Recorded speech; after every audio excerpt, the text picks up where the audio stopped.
পড়ার বিষয় পক্ষ থেকে বলছি, তোমরা যারা নেতাজি মুক্ত বিশ্ববিদ্যালয় থার্ড ইয়ার ইতিহাস অনার্স নিয়ে পড়ো, তাদের জন্য আমরা পড়ার বিষয় পক্ষ থেকে আজকে CCHI 11-এর যে সাজেশান, ফাইনাল সাজেশান, তা নিয়ে উপস্থিত হয়েছি। তোমরা জানো এর যে সিলেবাস, সেটা হচ্ছে আধুনিক ইউরোপের ইতিহাস, ভলিউম 1, 1780 থেকে 1939, অর্থাৎ ফরাসি বিপ্লবের আগে থেকে দ্বিতীয় বিশ্বযুদ্ধের আগে পর্যন্ত সিলেবাস। তোমরা জানো যে নেতাজি মুক্ত বিশ্ববিদ্যালয় কর্তৃপক্ষ এর এক্সামের ডেট জানিয়ে দিয়েছে এবং ইতিমধ্যে অনেকে অ্যাডমিট কার্ড পেয়ে গেছো বা পেয়ে যাবে ইতিমধ্যেই।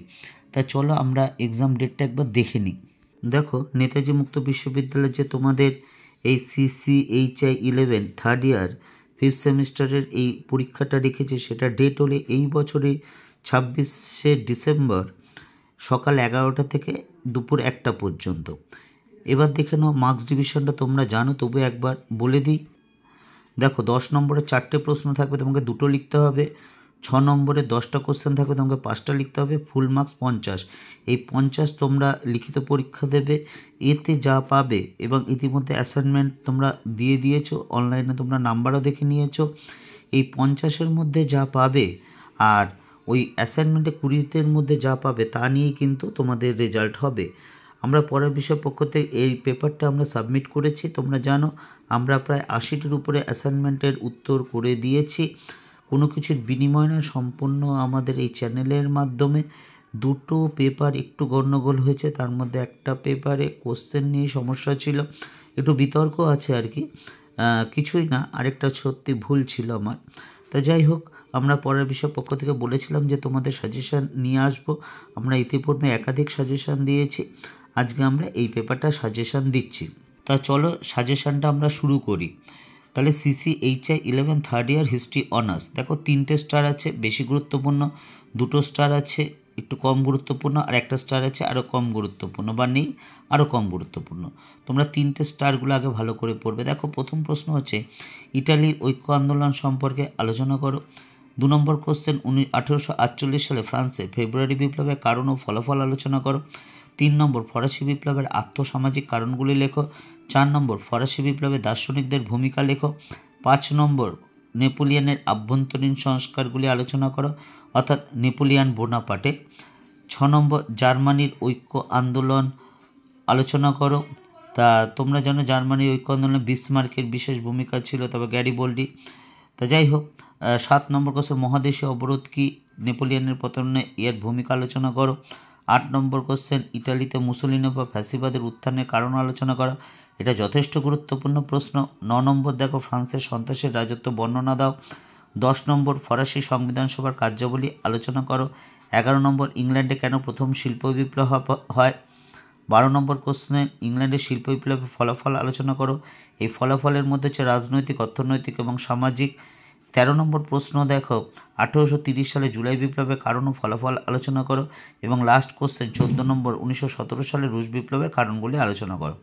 এই 14টা কোশ্চেন এবং কোশ্চেনগুলি একটু দেখে যাও।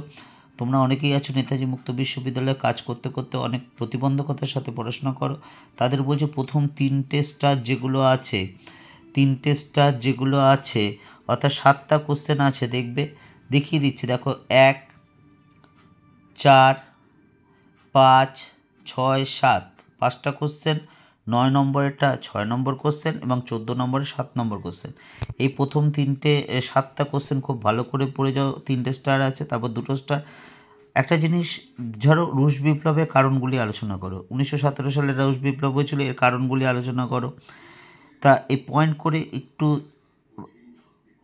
যা মনে থাকে, অর্থাৎ পয়েন্টের মধ্যে কিছু লিখে এসো ওই সংক্রান্ত। তবে হ্যাঁ, তোমার মানে যা চেয়েছে তার বাইরে লিখলে কিন্তু অবশ্যই হবে না।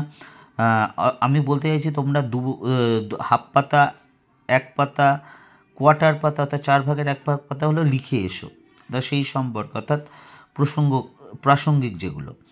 তা এগুলো পড়ো, আশা করি অবশ্যই উপকৃত পাবে। এবং যদি তোমাদের উপকার হয় বা ভালো লাগে তাহলে চ্যানেলটি সাবস্ক্রাইব করো বা লাইক করো এবং বেল আইকন টিপে রেখো। এবার চলো আমরা 5 নম্বর কোশ্চেনগুলো শুরু করি। তোমরা থার্ড ইয়ার পড়ছো, অর্থাৎ তোমাদের সিলেবাস শেষ হয়ে গেলে, ইতিহাস অনার্স শেষ হতে চলেছে।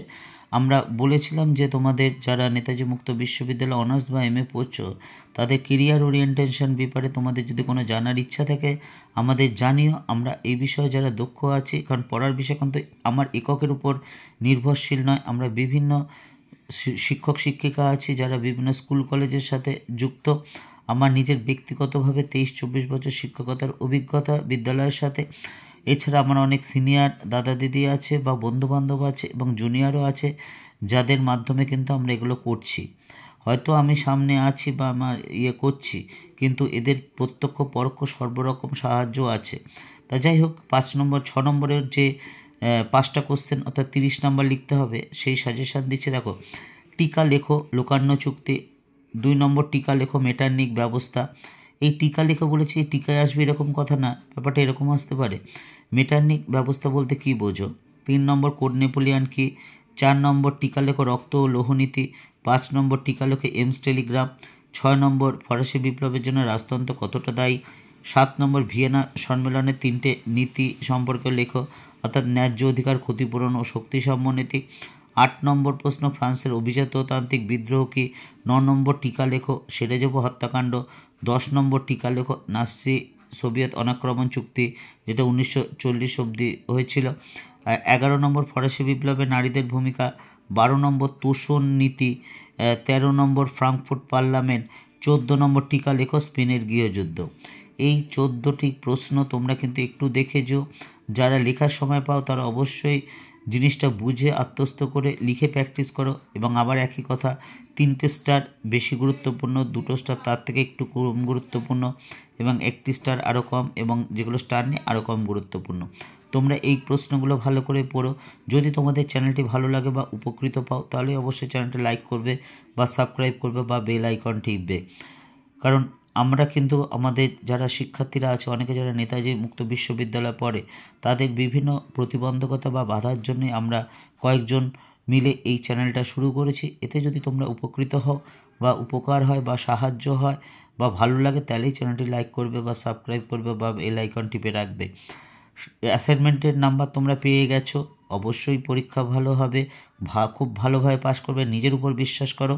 আমরা বিশ্বাস রাখি শুধু তোমার পরীক্ষা ভালো হবে তা না, তোমার জীবন সুন্দর সুখের আনন্দময় হয়ে উঠুক। পড়ার বিষয় পক্ষ থেকে এতটুকুই, অগ্রিম শুভেচ্ছা রইল।